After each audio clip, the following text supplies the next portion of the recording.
Hello বন্ধুরা, তোমাদের সবাইকে মনসাস ব্লগে স্বাগত।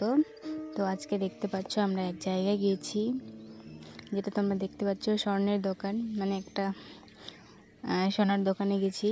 এই যে দেখতে পাচ্ছ দোকানদার বাবা আর আমি ছিলাম সুমিত্রা জুয়েলার্স, যেটাতে আমরা গেছিলাম আর কি, একটা লোকালয়ের একটা ছোট্টখাট্টো দোকানে।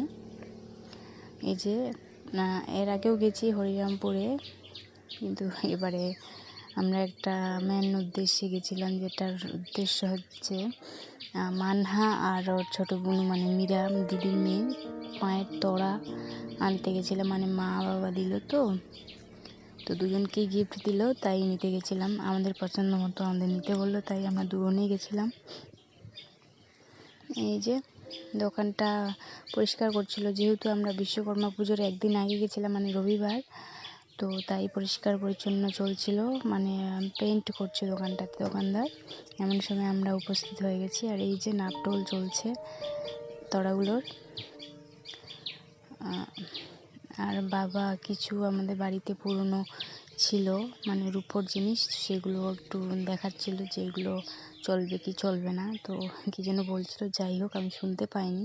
আর ওখানে পুজোর জন্য প্যান্ডেল টাঙিয়েছিল, আর মাইকের প্রচণ্ড আওয়াজ, তাই কিচ্ছু শোনা যাচ্ছিল না, কি উচ্চ বোঝা যাচ্ছিল না কি বলছে না বলছে।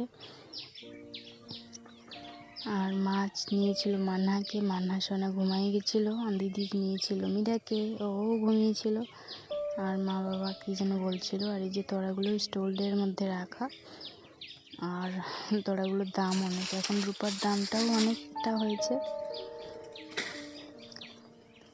তো নেওয়া হয়ে গেল, পছন্দ হয়ে গেছিলো আমাদের দুই বোনেরই একই রকম, তো আমরা দুই বোনের মানে একই নিয়েছি। আর এই যে প্যান্ডেল টাঙানো, মাইক বাজছিল প্রচণ্ড পরিমাণে, তার জন্য খুব ডিস্টার্ব হচ্ছিল, মানে শুনতে পাইনি, তোমাদেরকেও শোনাতে পারলাম না, তার জন্য দুঃখিত।